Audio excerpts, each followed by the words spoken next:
नमस्कार, मंडल news bulletin में आपका स्वागत है। आइए पेश करते हैं आज के प्रमुख व मुख्य समाचार। राज्य के पूर्व राज्य मंत्री व प्रहार संगठन के अध्यक्ष बच्चू कडू ने कहा कि पिछले 3 माह में महाराष्ट्र में 767 किसानों ने आत्महत्या कर अपनी यही लीला समाप्त कर ली। देश में सर्वाधिक आत्महत्या महाराष्ट्र में हो रही है। साथ ही राज्य में यवतमाल जिले में सबसे ज्यादा किसान आत्महत्या दर्ज है। लेकिन अब किसानों के लिए जाति, धर्म, राजनीतिक विचार सभी बातों को दूर रखकर एकजुट होकर किसानों का सातबारा कोरा करे बगैर वह नहीं रुकेंगे, ऐसा निर्धार करते हुए उन्होंने सभी जाति धर्म के लोगों को वोट किसी को भी देने लेकिन एकजुटता से कर्ज माफी के लिए शामिल होने का आह्वान किया है। कल सोमवार 7 जुलाई को देश के पहले कृषि मंत्री डॉक्टर पंजाबराव देशमुख के जन्मगांव पापड़ से सातबारा कोरा यात्रा की शुरुआत हो रही है। यह यात्रा उंबरडा बाजार, मानकी, वलसा, तिवरी, तुपटाकली, काली दौलत, गुंज होते हुए चिखलगवान स्वर्गीय साहेबराव करपे की रणभूमि पहुंचकर समाप्त होगी। यहाँ पर अब कभी भी कोई किसान पर आत्महत्या की नौबत न आने के लिए लड़ने का निर्धार स्वर्गीय साहेबराव करपे को नमन कर किया जाने वाला है। इस पदयात्रा में राज्य से बड़ी संख्या में शामिल किसान होने वाले हैं। यवतमाल जिले के किसानों को भी पदयात्रा में शामिल होकर किसानों की एकजुटता दिखाने का आह्वान बच्चू कडू ने किया। गांव-गांव में प्रतीकात्मक स्वरूप में किसान बच्चू कडू को सातबारा सौंपने वाले हैं और आंदोलन को समर्थन का प्रतिज्ञा पत्र देने वाले हैं। सोमवार 7 जुलाई को सुबह 10 बजे पापड़ से सातबारा कोरा यात्रा की शुरुआत होने वाली है। 14 जुलाई को चिखलगवान में जनसभा होगी। 8 दिन की कालावधि में कुल 138 किलोमीटर पदयात्रा चलने वाली है। गांव-गांव में किसान व गरीबों को मिलकर उनकी समस्या समझी जाने वाली है।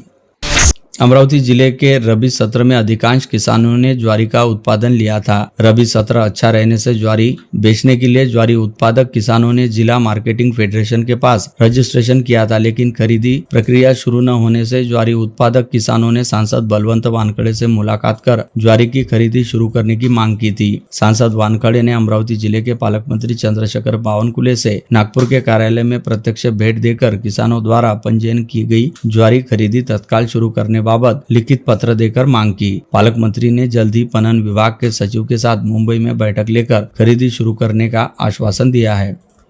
रविवार 6 जुलाई को आषाढ़ी एकादशी निमित्त सर्वत्र विठ्ठल नाम का जयघोष हो रहा है। शहर के विठ्ठल मंदिरों में सुबह से ही भाविकों की भीड़ उमड़ी। अंबा गेट के भीतर स्थित विठ्ठल मंदिर में सुबह दुग्धाभिषेक किए गए, फूलमालाएं व तुलसी की मालाएं अर्पित की गई। यह पुरातन और विख्यात मंदिर होने से यह भाविकों का रेला उमड़ा, जिसमें महिला, पुरुष और बच्चे सभी का समावेश रहा। मंदिर में ट्रस्टियों ने भाविकों के लिए दर्शन पूजन की सुंदर व्यवस्था की थी। कतारबद्ध होकर दर्शन लेने के उपरांत युवा भाविकों ने मंदिर में भगवान विठ्ठल रुक्माई के साथ अपनी सेल्फी भी खींची। ललाट पर विठ्ठल के खास तिलक अंकित करवाए। जय हरि विठ्ठल और माउली का जयघोष सर्वत्र रहा। इसी प्रकार परकोट के भीतर के सभी मंदिरों में पूजा अर्चना व दर्शन की रेल चल रही। राधा कृष्ण मंदिर में राधा कृष्ण सेवा समिति ने भगवान राधा कृष्ण को विठ्ठल व रुक्माई का श्याम वर्ण स्वरूप देकर सोने के भव्य मुकुट धारण करवाए थे। नौका विहार करते भगवान की झांकी का विलोभनीय आयोजन रहा, जिसके दर्शन करने सैकड़ों की संख्या में महिलाओं और पुरुष उमड़े थे।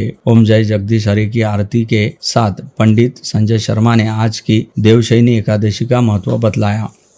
आषाढ़ी एकादशी के पावन पर्व पर शाइन हेल्थ क्लब के विठ्ठल मंदिर में सुबह पूर्व महापौर विलास इंगोले, कांग्रेस के शहराध्यक्ष बबलू शेखावत, पूर्व पार्षद संजय शिरभाते, मनोज बेले, सुरेश रतावा आदि ने आरती कर प्रसाद का भी वितरण किया। आषाढ़ी एकादशी के पावन पर्व पर शाइन हेल्थ क्लब में भक्तिमय दिंडी निकाली। योगा और जुम्बा करने वाली महिलाओं ने शरीर के साथ मन प्रसन्न करने वाला अनुभव लेते हुए विठ्ठल विठ्ठल के जयघोष में उत्साह के साथ दिंडी निकाली।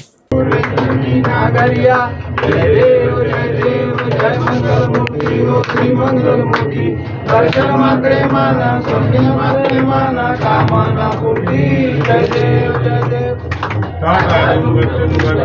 गणपति शंकर पार्वती पार्वती। जय देव जय मंगल मूर्ति हो श्री मंगल मूर्ति। दर्शन मात्रे माना स्वर्ग मात्रे माना कामना पूर्ति। जय देव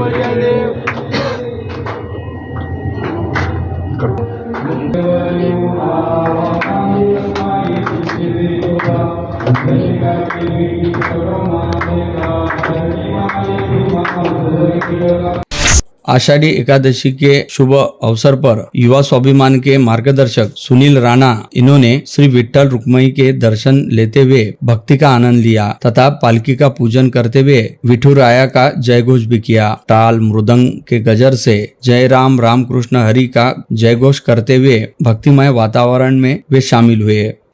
मेलघाट के अनेक ग्राम सेवक, शिक्षक और प्रशासकीय कर्मचारी शासकीय ड्यूटी से गायब रहने का मामला प्रकाश में आया। जिला परिषद की मुख्य कार्यपालन अधिकारी संचिता मोहपात्रा ने शुक्रवार 4 जुलाई को गोपनीय तरीके से बहुल क्षेत्र वाले हथरू ग्राम में दी अचानक भेंट के कारण यह मामला उजागर हुआ। इसमें 5 जिला परिषद शिक्षक सहित एक ग्राम सेविका को निलंबित किया गया, जबकि ग्राम सेवक अधिकारी, केंद्र प्रमुख, शालेय पोषण आहार अधीक्षक, 2 आंगनवाड़ी सेविकाओं को कारण बताओ नोटिस दिया गया। बताया जाता है कि 4 जुलाई को सुबह करीब 11 बजे जिला परिषद सीओ का आगमन हुआ। सीओ के इस औचक निरीक्षण में मेलघाट में अव्यवस्था उजागर हुई। सीओ की इस कार्यवाही से गायब रहने वाले अधिकारी व कर्मचारियों में हड़कंप मच गया। संचिता मोहपात्रा बिना किसी को बताए शुक्रवार 4 जुलाई को सुबह 7 बजे मेलघाट के लिए रवाना हो गई। वे अति दुर्गम हथरू क्षेत्र के एकताई, खुटीदा, हेवरडा सहित अन्य गाँव में पहुंची। उन्होंने शाला, आंगनवाड़ी केंद्र, उप केंद्र सहित अन्य स्थानों को भेंट दी। इसमें शिक्षकों, ग्राम सेवक गायब रहने, पोषण आहार, आंगनवाड़ी केंद्र में साफ सफाई न होने व अन्य तरह के पोषण संबंधी मामले उजागर हुए। एकताई के शिक्षक संजय वलीकर व वैशाली दाकड़े,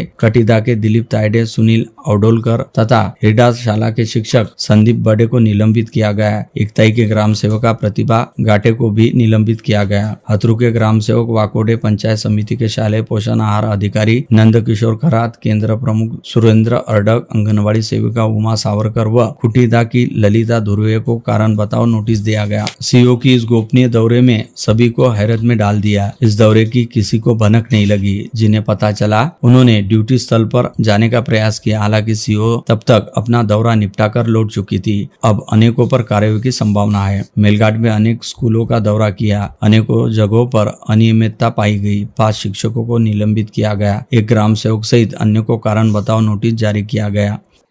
अमरावती संभाग में जुलाई माह में अब तक कुल 19.2 मिमी बारिश दर्ज की गई। सर्वाधिक बारिश यवतमाल में 32.4 मिमी दर्ज की गई है। वही सबसे कम बारिश अकोला में 9 मिमी दर्ज की गई है। विदर्भ में मानसून मई महीने के अंत में ही अपने तय समय से लगभग 12 दिन पहले आ गया था, लेकिन जून माह में अमरावती सहित संभाग में काफी कम बारिश दर्ज की गई। हालांकि जून महीने के आखिरी सप्ताह में संभाग के चारों तरफ अच्छी बारिश हुई थी। प्राप्त आंकड़ों के अनुसार 5 जुलाई में सुबह 10:30 बजे तक अमरावती में 13.5 मिमी बारिश दर्ज की गई। इसी प्रकार बुल्डाना में 11.4 मिमी, अकोला में 9 मिमी, वाशिम में 26.4 मिमी बारिश दर्ज की गई। यवतमाल में सर्वाधिक 32.4 मिमी बारिश दर्ज की गई। जुलाई माह में 5 जुलाई सुबह 10:30 बजे तक अमरावती की 14 तहसीलों में औसतन 19.2 मिमी बारिश दर्ज की गई, जिसमें सर्वाधिक बारिश धारनी में 45.3 मिमी दर्ज की गई, जबकि सबसे कम बारिश 1.9 मिमी दरियापुर में दर्ज की गई।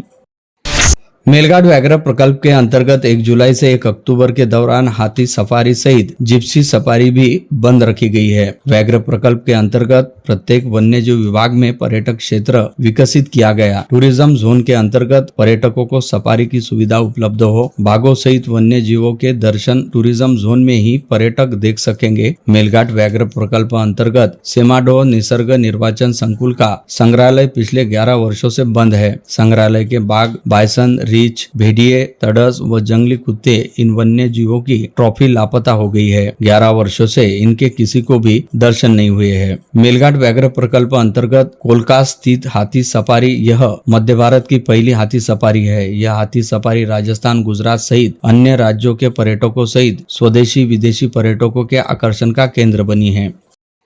धामनगांव रेलवे के शासकीय गोदाम से 27 कट्टे चोरी हुए सोयाबीन माल के मामले में एलसीबी के दल ने धामनगांव रेलवे में रहने वाले 5 बदमाशों को गिरफ्तार कर उसके पास से चोरी का 1 क्विंटल 21 किलो सोयाबीन सहित कुल 90,060 रुपए का माल जब्त करने में सफलता प्राप्त की। जानकारी के मुताबिक धामनगांव रेलवे के शासकीय गोदाम से गत 26 जून को शातिर चोरों ने 87,060 रुपए के सोयाबीन के 27 कट्टे चुरा लिए थे। तहसील कृषि अधिकारी गजानन राउत की शिकायत पर दत्तापुर पुलिस ने चोरी का मामला दर्ज कर जांच शुरू की थी। इस प्रकरण में ग्रामीण अपराध शाखा भी जांच कर रही थी। एलसीबी के उपनिरीक्षक मनोज बांबोड़कर के नेतृत्व वाला दल चांदोर रेलवे उपविभाग में पुलिस रिकॉर्ड पर रहे आरोपियों को चेक करता हुआ फिर रहा था। तब उन्हें जानकारी मिली कि धामन गांव में रहने वाला मयूर कामले और उसके साथियों ने शासकीय गोदाम से सोयाबीन का माल चुराया है। इस आधार पर एलसीबी के दल ने मयूर कामले को कब्जे में लेकर पूछताछ की। तब उसने घटना की कबूली देते हुए अपने साथियों के नाम बताए। पुलिस ने मयूर सहित जितेंद्र, जगदेव वानखड़े, नीलेश, अशोक शेंडे, सचिन सदाशिव राउत और अभय व्यास को गिरफ्तार कर चोरी हुए माल में से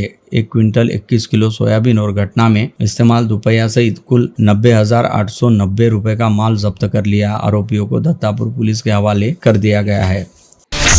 एक तरफ भारत से अंतरिक्ष यात्री अंतरिक्ष में गया हुआ है और दूसरी तरफ मेलघाट जैसे आदिवासी बहुल इलाके में अंधश्रद्धा अपने पैर पसार रही है। इसी अंधश्रद्धा के चलते एक झोलाछाप डॉक्टर रूपी कथित तांत्रिक द्वारा 22 दिन के नवजात को गर्म खरपी लोहे की छड़ से दाग दिए जाने की घटना सामने आई है। उल्लेखनीय है कि चिकलदरा तहसील के दहेंद्री गाँव में एक दिल दहला देने वाली घटना सामने आई है। यहाँ एक 22 दिन के नवजात के पेट में सूजन देखकर परिवार घबरा गया। उसे डॉक्टर के पास ले जाने के बजाय परिवार तांत्रिक के पास पहुंचा। तांत्रिक ने बच्चे के परिवार को यह कहकर डरा दिया कि बच्चा किसी जादू टोने का शिकार है। इलाज के नाम पर उसने जलती खरपी लोहे की छड़ से बच्चे के पेट पर चटके यानी दाग दिए। परिवारजनों ने भी अंधविश्वास में आकर इस हैवानियत को चुपचाप मंजूरी दे दी। मासूम की चीखें सुनकर गांव कांप उठा, लेकिन कोई कुछ कहने की हिम्मत नहीं जुटा सका, क्योंकि मेलघाट के आदिवासी बहुल इलाके में अंधश्रद्धा इस कदर फैली है कि कोई इसका विरोध नहीं कर पाता।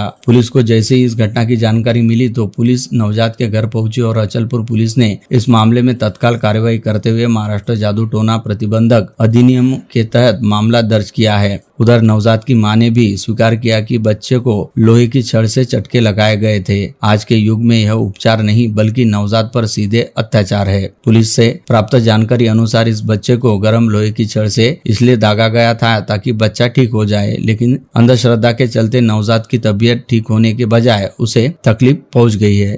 तालुक्यातील दहेंद्री गावामध्ये एका 25 वर्षीय महिलेची दिनांक 15 जूनला प्रसूती झाली। प्रायमरी हेल्थ सेंटर येथे प्रसूतीनंतर ती महिला आपल्या घरी निघून गेली। त्यानंतर साधारण 8-10 दिवसांनी त्या बाळाची मुलीची तिला झालेल्या मुलीची तब्येत बिघडली आणि PHCचा जो स्टाफ आहे जो फॉलोअपसाठी आला होता त्यांच्या निदर्शनास आल्यानंतर त्यांनी त्या बाळाला ट्रीटमेंट दिली, तब्येतसुद्धा दुरुस्त झाली।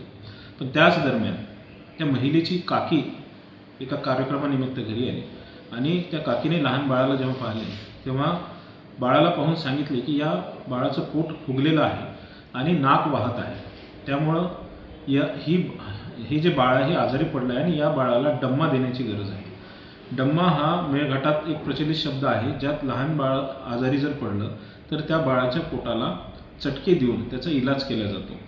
ही एक अघोरी प्रथा तिथे मेळघाटात पाळली जात आहे। त्यानंतर त्या महिलेने त्या काकीने घरातील विळा घेतला आणि विळा घेऊन त्या विळा गरम करून लहान बाळाच्या पोटाला चटके दिले। त्यानंतर ती महिला आता हे बाळ दुरुस्त होईल असं सांगून निघून गेली। 4 तारखेला 4 जुलैला जेव्हा लोकल PHCचा स्टाफ फॉलोअपसाठी आणि बाळाची तब्येत चेक करण्यासाठी बाळाच्या घरी गेला असता त्या स्टाफला निदर्शनास आले की बाळाला चटके देण्यात आलेले आहेत। लोकल PHCच्या स्टाफने लगेच बाळाला उपचारासाठी दहेंद्री, त्यानंतर काटकुम चुरणी आणि नंतर उपजिल्हा रुग्णालय अचलपूर येथे उपचारासाठी घेऊन आले। अचलपूर येथे 2 दिवस उपचार झाल्यानंतर काल दिनांक 5 जुलै रोजी बाळाला रात्री डिस्चार्ज करण्यात आलेला आहे। बाळाची तब्येत स्थिर आहे आणि सध्या आईवडिलांसोबत आपल्या घरी आहे। याच दरम्यान जेव्हा पोलिसांना याची माहिती कळाली त्या माहितीवरून जी काकी जिने चटके दिले त्या काकीविरुद्ध पोलीस स्टेशन चिखलदरा येथे भारतीय न्याय संहिता तसेच जादूटोना विरोधी कायदा अंतर्गत गुन्हे दाखल करण्यात आलेले आहेत आणि चटक्या देणाऱ्या त्या काकीला ताब्यात घेऊन चिखलदरा पोलीस पुढील तपास करेल। अमरावती जिले की चिखलदरा तहसील के कोटमी गांव में शुक्रवार को सनसनीखेज घटना सामने आई।